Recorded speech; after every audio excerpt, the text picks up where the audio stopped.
Salut, nous sommes à l'ambassade de Colombie à Dakar où nous serons reçus dans quelques instants par Madame l'ambassadrice de Colombie à Dakar avec qui nous aurons un entretien spécial. La Colombie et le Sénégal, deux peuples, une même culture. Le Sénégal et la Colombie qui sont également liés par l'histoire. Et vous savez, mesdames et messieurs, la Colombie, c'est aussi une importante partie de sa population composée, n'est-ce pas, d'afro-descendants pour parler de l'Afrique et sa diaspora. À tout à l'heure.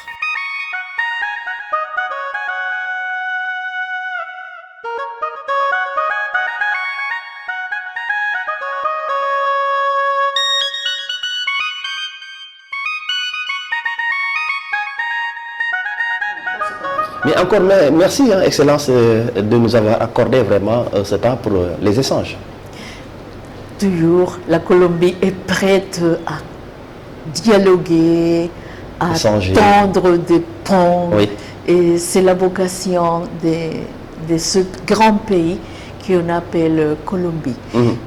À nouveau, merci beaucoup d'être là, de nous donner l'opportunité de connaître un tout petit peu plus mon pays, et je vous invite alors vous asseoir et on va démarrer. Converser.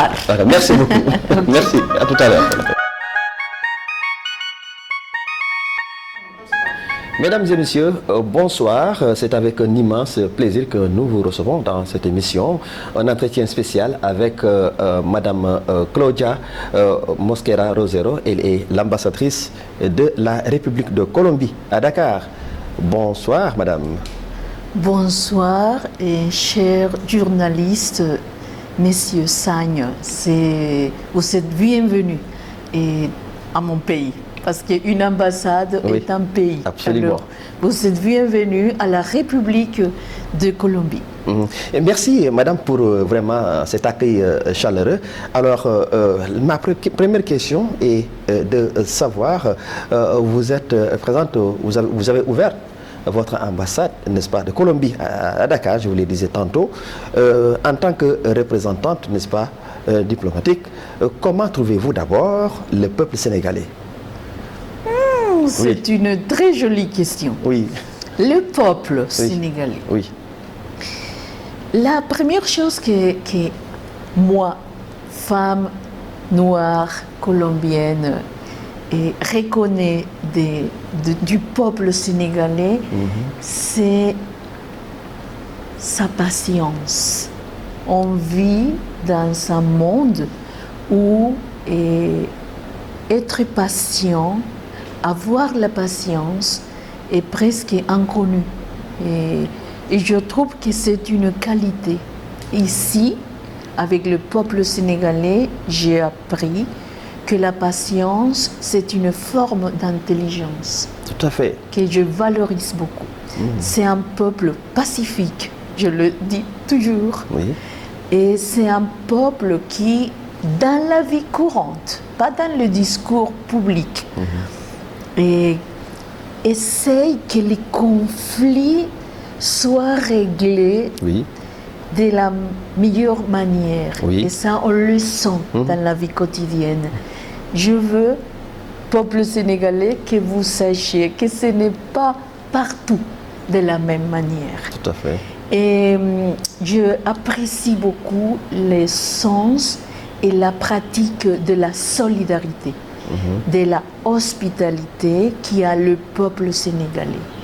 Et j'apprécie beaucoup comment les gens se débrouillent, comment ils travaillent, comment ils essaient de répondre aux besoins de la vie et avec tranquillité, avec du courage, avec de la créativité et avec beaucoup de spiritualité.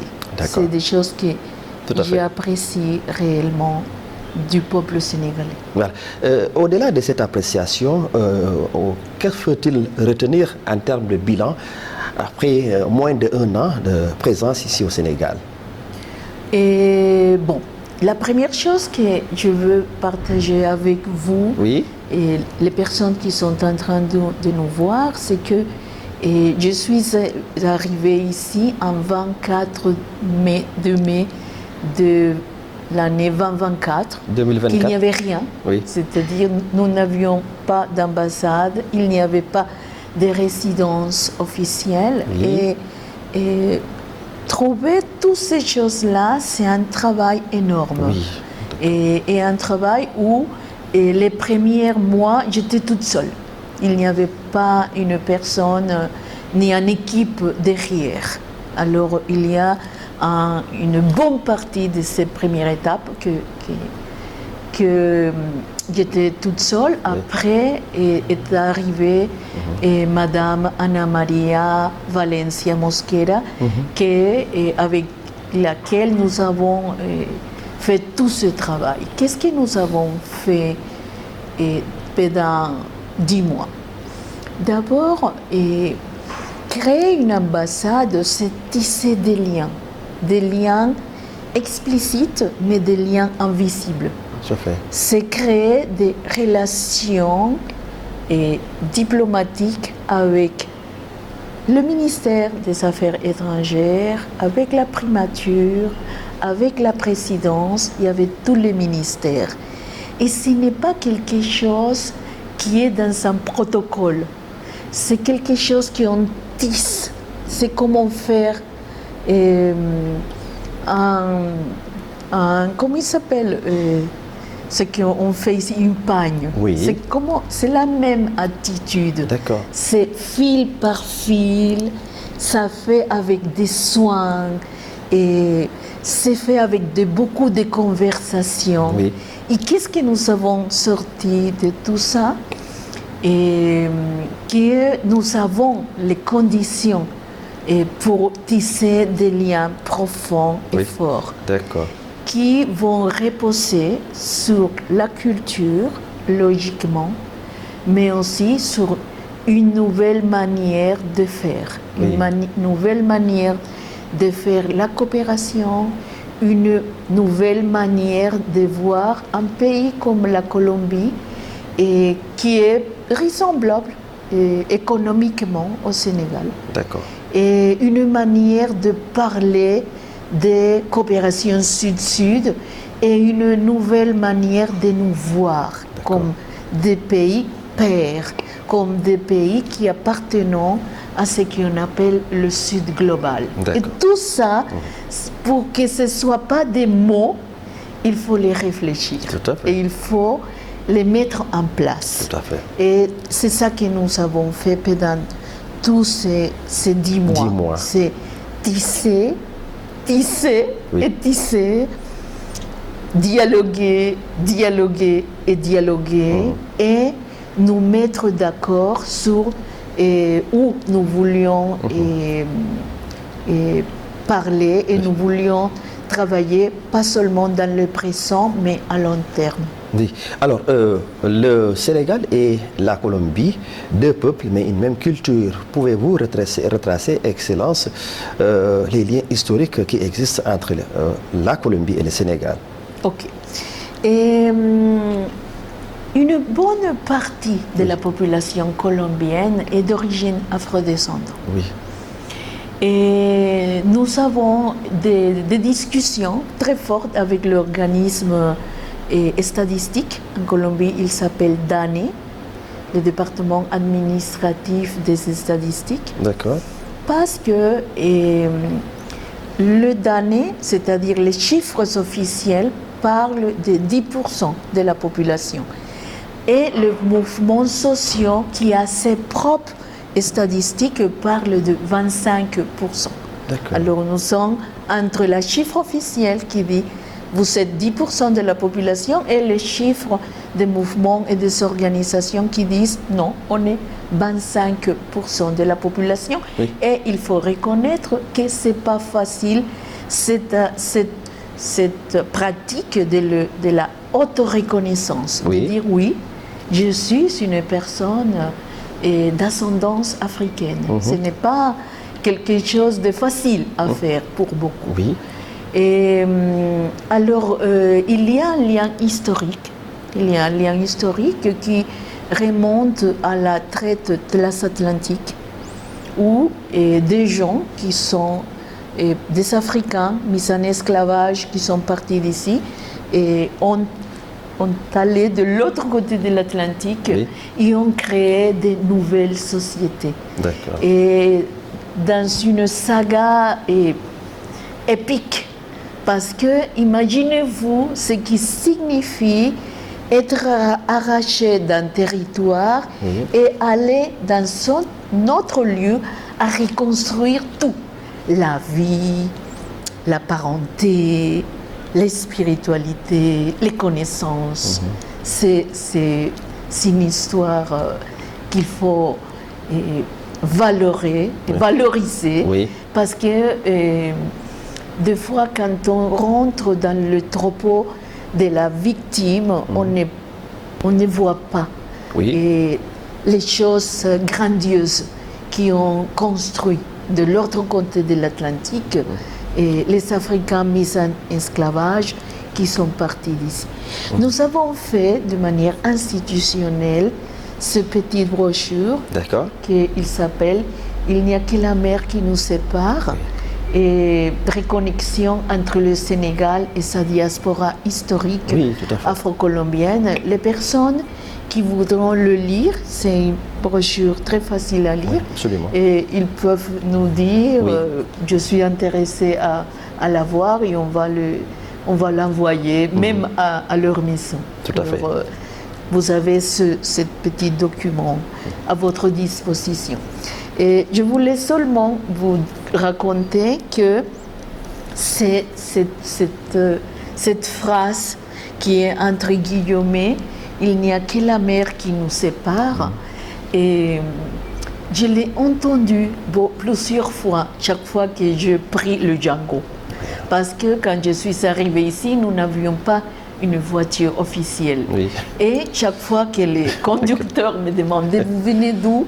Je disais « Je suis de l'autre côté de l'Atlantique. » Et ils disaient « Ah, alors il n'y a que la mer qui nous sépare. » Alors, j'ai voulu faire un hommage à ça.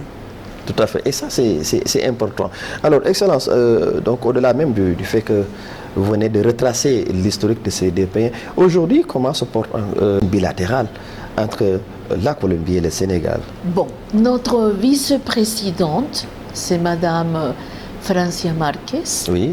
Et elle est la 12e dans le gouvernement, dans un gouvernement progressiste où le leader est le président, Gustavo Petro Urrego. Oui. Vous l'avez entendu à la ONU récemment. Tout à fait. Et c'est un homme très intéressant et très courageux. Oui. Et à l'intérieur de ce gouvernement, Madame Francia Marquez a gagné comme sa colistière. Oui, d'accord. Et elle a proposé de faire une stratégie qu'elle a appelée la stratégie Colombie-Afrique. D'accord. Et dire, nous avons beaucoup à parler avec l'Afrique et nous devons nous reconnecter avec le continent en général, mais avec cette partie de l'Afrique, par exemple ici, et l'Afrique de l'Ouest, et où nous n'avions pas auparavant du côté francophone une ambassade. Et alors, c'est des relations bilatérales que nous voulions renouveler. Ça veut dire quoi, une relation bilatérale renouvelée? La première chose, c'est que la base ne soit pas cette idée qu'on est venu ici faire des affaires. C'est-à-dire cette idée de non, on va en Afrique parce qu'il y a des possibilités de faire des affaires. Nous ne voudrions pas parler de cette manière. Et nous voulons parler en termes que les relations bilatérales peuvent se bénéficier des connaissances qu'il y a en Colombie, qu'il y a en Afrique et que nous pouvons échanger. C'est-à-dire, pendant la traite de l'Est Atlantique, et c'est quelque chose que je veux partager avec vous, souvent on dit les Africains mis en esclavage ont été amenés dans les Amériques parce qu'ils étaient forts. Et je pense que là, il y a une énorme confusion. On n'a pas été amenés d'ici jusqu'à là par notre force. On a été amenés là-bas par notre connaissance. Le système capitaliste qui était en train de se créer pendant ces siècles avait besoin d'une connaissance experte.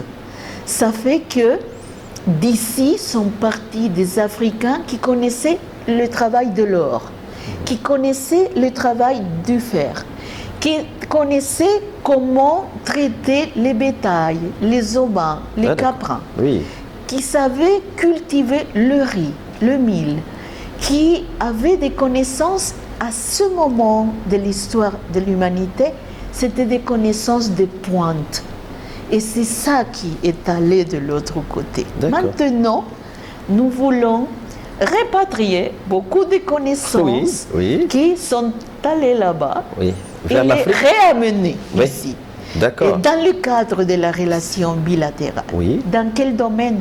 Dans le domaine classique, bien entendu, les sciences, l'éducation, la santé, et la biotechnologie, et la technologie, ou les technologies, comme on aime parler en Colombie, et quelque chose que nous l'appelons la diplomatie agricole. Agricole, tout à fait. Comment, qu'est-ce que nous devons faire avec les semences autochtones, par exemple? Comment est-ce que nous devons assurer la souveraineté alimentaire?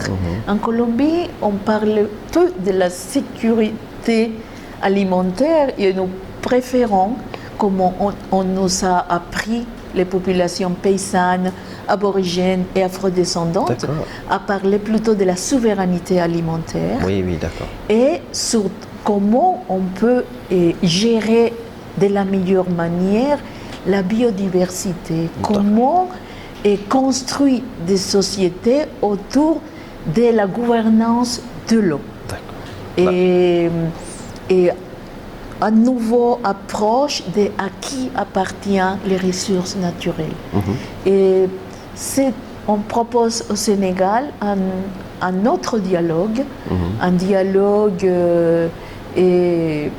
à construire aussi, mais un dialogue basé sur la confiance, sur le gagnant-gagnant et sur la symétrie et sur la honnêteté.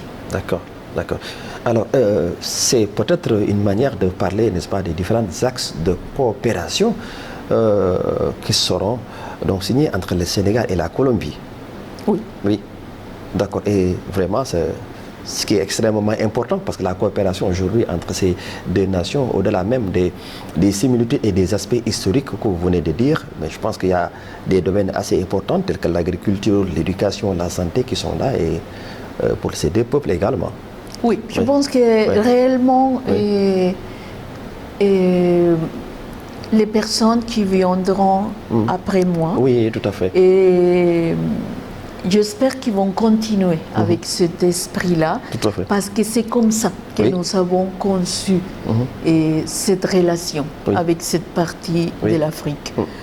Et il y aura des élections l'année Oui. prochaine en Colombie, et peut-être il y aura un changement de gouvernement. Oui.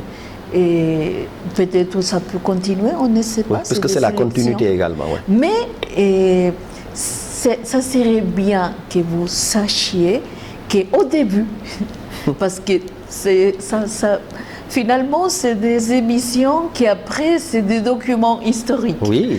Alors je parle aussi à l'histoire. Oui. Qu'au début c'était comme ça qu'on voyait ces relations.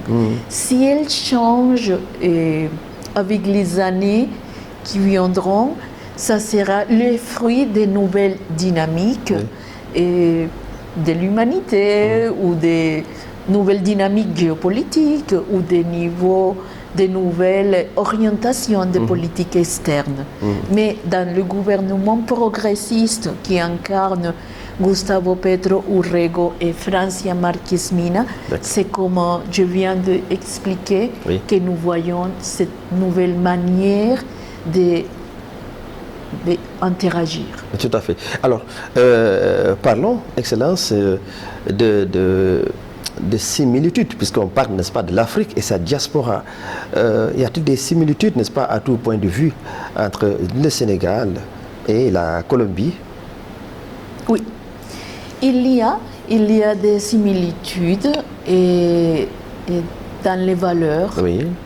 Et disons que pas la Colombie, je dirais la partie noire de la Colombie. De la Colombie, d'accord. Je ne dirais pas, parce que la Colombie, ce qui fait que ce soit un pays fascinant, parce que c'est un pays complexe et fascinant, c'est sa diversité.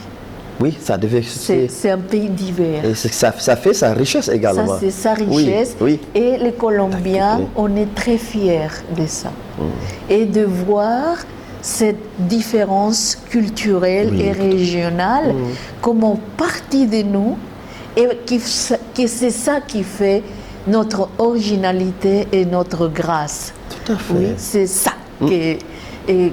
Pourquoi aujourd'hui on est arrivé à ça? Parce que nous avons eu une constitution en 1981 qui a fait la reconnaissance de cette diversité culturelle. Et au fil des 30 ans, nous avons que nous assumons avec fierté et gaieté cette réalité socio-anthropologique. Oui.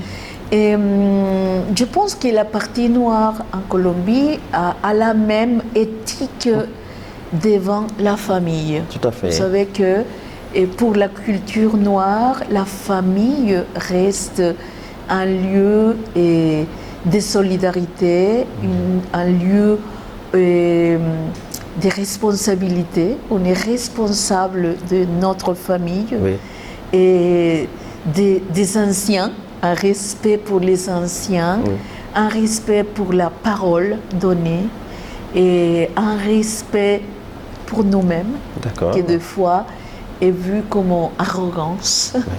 Mais dans les familles noires, on nous apprend à nous respecter les autres, mais aussi nous-mêmes.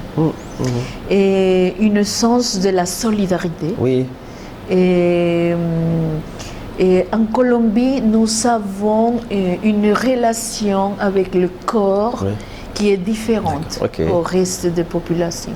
C'est un corps qui n'a pas peur de montrer sa corporalité, c'est-à-dire c'est un corps qui parle. C'est un corps qui parle à travers la danse, mais aussi à la manière comme nous parlons. Je suis sûre que si j'étais de Bogota, je n'agirais pas autant les mains que moi je le fais. J'étais socialisée dans la culture noire. Et c'est une culture qui, si bien n'a pas une matrice d'une religion africaine, Et si c'est une culture d'une grande spiritualité. Tout à fait. Et ça ne pouvait pas être d'une autre manière. Tout à fait. Quand on a traversé une épreuve comme la traite transatlantique, Oui. si tu n'as pas une Culture. sens de la spiritualité, Oui. de la transcendance Oui. fort, tu ne peux pas rien faire. Oui.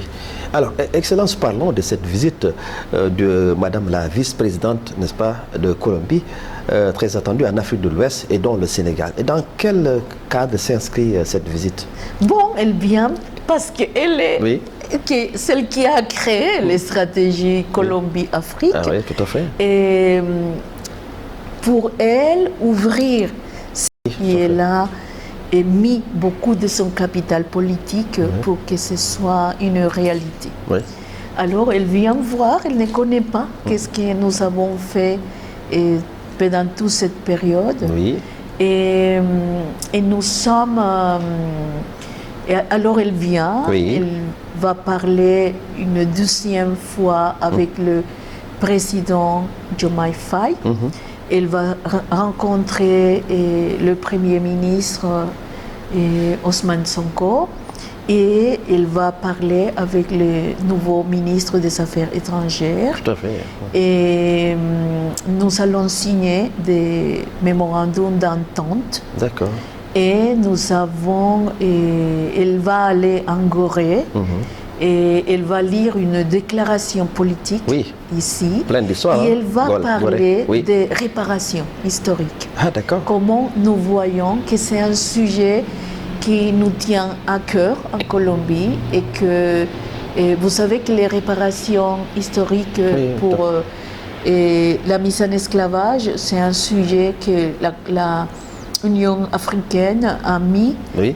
dans le débat public et nous allons faire un positionnement de comment nous voyons ça et pourquoi l'humanité est la grande bénéficiaire Oui. de cette réparation historique. Tout à fait. Et je voulais revenir à l'idée de qu'est-ce que nous avons fait ici Oui. dans toute cette période. D'abord, même si nous n'avons pas souscrit des mémorandums d'entente, Oui.